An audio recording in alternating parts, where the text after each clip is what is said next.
Bismillahirrahmanirrahim. Assalamualaikum warahmatullahi wabarakatuh.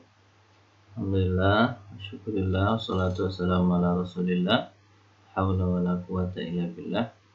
Saya sedikit mengomentari tentang sistem berkeluarga dalam Islam antara pernikahan dan perceraian.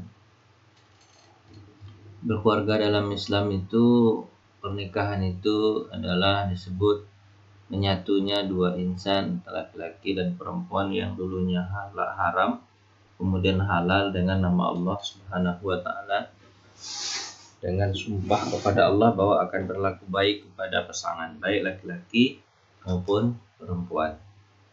Karena ini adalah karena Allah Subhanahu wa taala untuk melanggengkan kehidupan manusia ini, maka harus ada pernikahan. Karena kalau tidak ada pernikahan, maka tidak akan ada manusia berikutnya. Manusia ini dibekali Allah dengan nafsu. Dengan ada nafsu. Nafsu itu bukan untuk diumbar, tapi nafsu itu disalurkan kepada tempat yang dihalalkan Allah. Karena nafsu itu permintaannya adalah akan terus menerus, ya. Dia akan mendesak terus menerus. Maka kalau dia disalurkan kepada yang baik, maka insya Allah dia akan menjadi baik. Dia bukan dikekang, bukan dihilangkan nafsu itu, tapi disalurkan. Sebab kalau dihilangkan, dia nggak bisa dihilangkan. Kenapa? Karena dia adalah software yang Allah tanamkan dalam diri manusia. Manusia ini dua, ya, ditanamkan Allah. Yang pertama adalah fa'alhamaha fujuraha wa taqwaha. Dia punya sifat baik dan punya sifat buruk. Sifat baiknya itu tertanam dalam hatinya, sementara sifat buruk itu ditanam di nafsunya. Tinggal mengelolanya dengan baik. Kalau fitrahnya, nafsunya mengikuti fitrahnya, maka jadilah dia manusia, malah melebihi dari malaikat. Tapi jika seandainya nafsunya yang dia perturutkan, fitrahnya dia kalahkan, maka jadilah dia binatang. Makanya untuk menyalurkan nafsu ini agar dia tidak jadi binatang, maka dibuatlah pernikahan. Ya, pernikahan itu adalah hubungan antara laki-laki dan perempuan yang dulunya haram kemudian menjadi halal. Syariatnya adalah setelah menikah tentu mempunyai keturunan. Ingat ya, bagi anak-anak muda yang menikah itu mungkin awal-awalnya yang belum menikah merasa bahwa pernikahan itu indah. Indah betul, tapi di bulan pertama. Tapi di bulan kedua, namanya juga bulan madu. Satu bulan itu terasa madu, manis. Tapi pas bulan kedua, itu tanggung jawab. Makanya bulan selanjutnya adalah tanggung jawab. Maka yang harus dipikirkan itu adalah dengan jangka panjangnya, yaitu tanggung jawab, bukan jangka pendeknya. Karena nafsu itu, nafsu atau pernikahan karena nafsu itu hanya bertahan sebentar. Tapi pernikahan itu karena Allah, maka akan bertahan lama. Baik, nikah itu ya tentu harus ada pengantin laki-laki dan perempuan. Laki-laki sama laki-laki tidak boleh, perempuan sama perempuan tidak boleh. Terus ada persetujuan wali. Ini bentuk penghormatan pada orang tua, ya, atau wali. Kemudian ada saksi. Ini adalah untuk menjelaskan bahwa pengantin laki-laki dan pengantin perempuan itu sudah sah. Harus ada saksi, artinya disaksikan oleh orang banyak atau paling kurang 2 orang saksi. Ada mahar, artinya apa?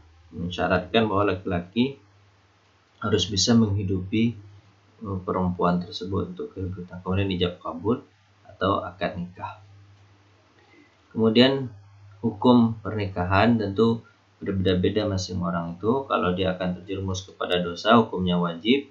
Kalau tidak terjerumus kepada dosa, hukumnya sunnah. Kalau dia kepengen untuk berbalas dendam, maka hukumnya menjadi haram. Nanti jika seandainya pernikahan itu tidak bisa dipertahankan, maka Allah Subhanahu wa taala melalui hadis Nabi sallallahu alaihi wasallam membolehkan untuk bercerai. Cerai itu dimulai dengan misalnya ya dari talak 1. Seorang suami berkata, aku talak engkau dengan talak 1. Maka itu sudah tertalak, tunggu iddahnya selama 3 bulan. selama sebelum 3 bulan dia sudah balik, sudah rujuk, maka sudah selesai lah, maka dia rujuk, tapi talak jatuh ya, talak satu. Tapi kalau sudah selama 3 bulan dia tidak rujuk, tidak kembali kepada istrinya, maka wajib seorang suami ketika mau rujuk kepada istrinya harus akad nikah, atau paling kurang disaksikan oleh 2 orang saksi bahwa dia pengen rujuk. Itu kalau talak satu. Kalau talak 2, setelah talak 1, kemudian selama talak 2 tersebut dia akan kembali, maka kembali saja. Tapi kalau seandainya dia sudah lewat dari 3 bulan dia kepengen kembali, maka boleh kembali dengan syarat harus dinikahkan lagi oleh walinya, kemudian disaksikan oleh juga dua saksi tanpa mahar tentunya. Ini untuk apa tujuannya seperti itu dibuat dalam fikih? Tujuannya adalah agar bisa menasihati 2 orang insan ini bahwa jangan sembarang untuk mentalak, sembarang untuk memberi talak atau menjatuhkan talak. Dan agar juga wali itu tahu bahwasanya sudah terjadi sesuatu pada rumah tangga anak mereka. Hati-hati nanti lampu merah jika seandainya terjadi talak 3, maka dia tidak bisa kembali lagi, laki-laki tersebut tidak bisa kembali lagi. Dan kalau dia kepengen kembali, syaratnya adalah perempuan tersebut sudah menikah lagi dengan orang lain dengan pernikahan yang betul-betul, kemudian dia bercerai. Setelah bercerai, baru setelah itu dia nikah, boleh kembali lagi kepada istrinya. Tapi bukan permainan ya, pernikahan permainan, tapi pernikahan yang sempurna. Ya, itulah Islam menjelaskan tentang pernikahan dan perceraian. Ada bersatu, ada pula berpisah. Bersatu karena Allah, berpisah juga karena Allah jika tidak bisa diselesaikan. Tapi kalau masih bisa diselesaikan, selesaikanlah. Kenapa? Karena sendiri itu setan lebih mudah untuk menggoda daripada berpasangan. Kalau sudah punya istri atau punya suami, setan tertutup peluangnya untuk menggoda dari sisi nafsu. Tapi kalau seandainya sudah bercerai, setan punya peluang besar untuk menggoda dari sisi nafsu. Makanya menikah itu lebih baik daripada jomblo itu sendirian. Perceraian itu juga bisa sebenarnya dari istri. Dari istri gimana caranya? Ya, istri mengajukan gugatan cerai kepada hakim yang memutuskan talaknya.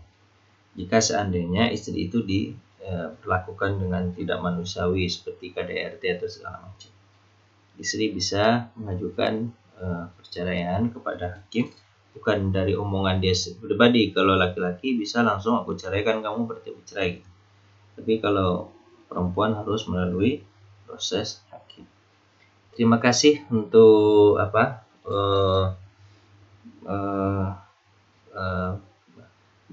atensinya untuk mendengar dari komentar ini. Mudah-mudahan bertambah ilmunya. Terima kasih. Assalamualaikum warahmatullahi wabarakatuh.